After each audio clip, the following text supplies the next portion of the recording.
Thank you guys so much for sticking with us. Right now, we have, ladies and gentlemen, the best dressed man in logistics. That's right, Steve Ferreira. Steve, thanks so much for joining us this morning.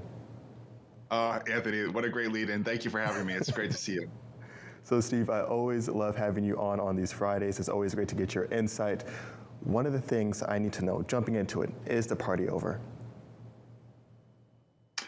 Our New Year's party is definitely off, but the ocean party is still on, unless Craig wants to write about that today. I'm just kidding.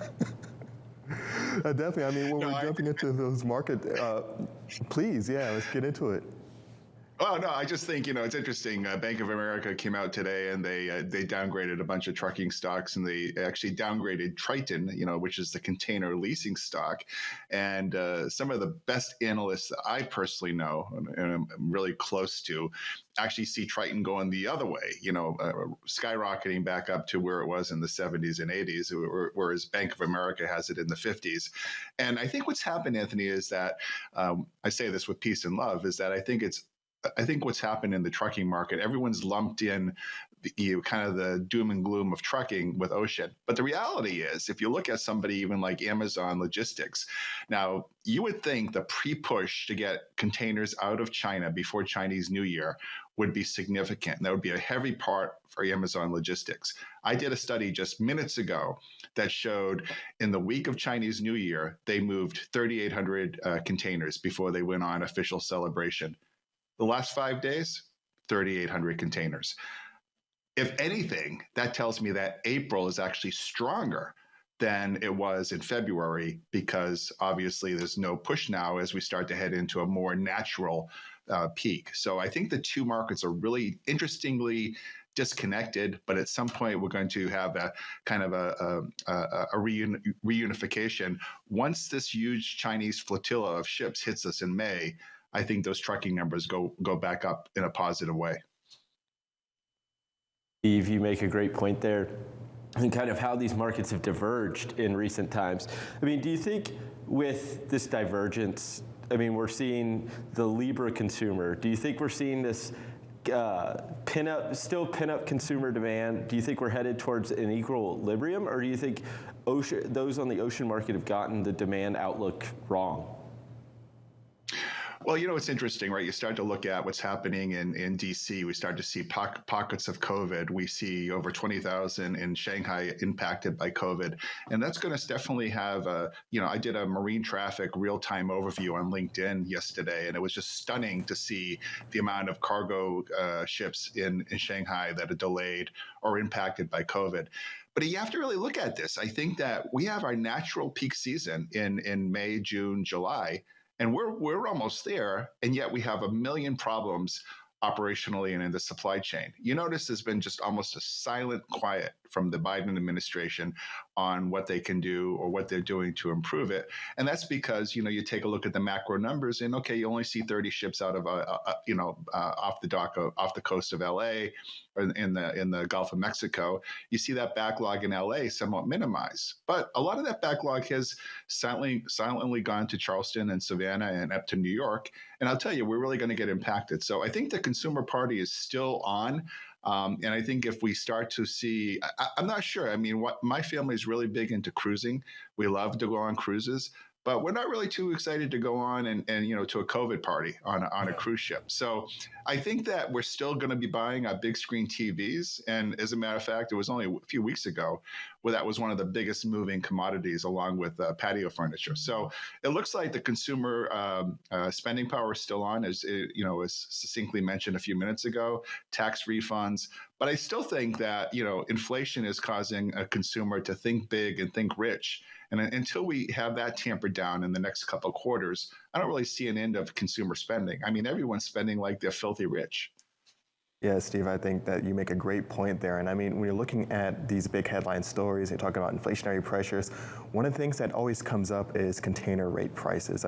Is that still going to be like a talking point as we continue to move forward, or is it time to start looking at other indices? I'm just literally sick when I start hearing about the indices coming into play. And everybody wants to put it up as the headline. I think we really got distracted about what the indices are doing. And again, I say that with peace and love. I love everyone at Freightos. I love everyone at Drury. I love the whole index process. I think it had a moment in time, but the time is now. The time is now to look at the actual contract rates being signed.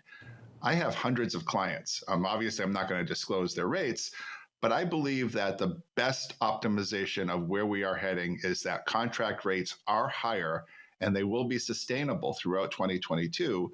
And it goes back to what Zim said when they declared their Q4 earnings, in that they predict 2022 still to be as strong as 2021.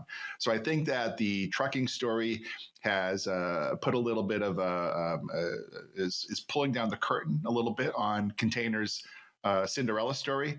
But I do think, I will say this, I think if you had a baseball game and you were going from inning number 1 to inning number 9, I do think the container story is probably in the 8th inning or so.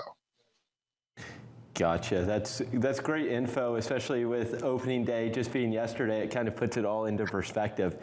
So kind of shifting across the Atlantic, right, into the wars, what we're seeing in Russian waters. And we've seen London marine issuers label all Russian waters high risk and start charging, ships are paying 5% for the vessel just to go into these waters.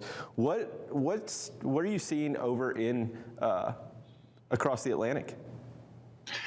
Well, this is not unusual. We saw this back in. I remember sitting in a boardroom when I was still with Sea Land Service when the Gulf War took place. We start to see Gulf War, what we call surcharges, put into play, and it could be $500 or $1,000 for a container. Now, of course, there really are two types of surcharges, right? Obviously, a vessel operator pays a higher cost to what they call their insurance club, which is the hull insurer for the vessel. Obviously, that needs to be taken care of.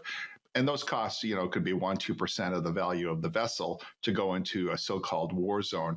But when an area does get categorized as a war zone, it typically means that every container on that ship will have a war zone or a conflict surcharge.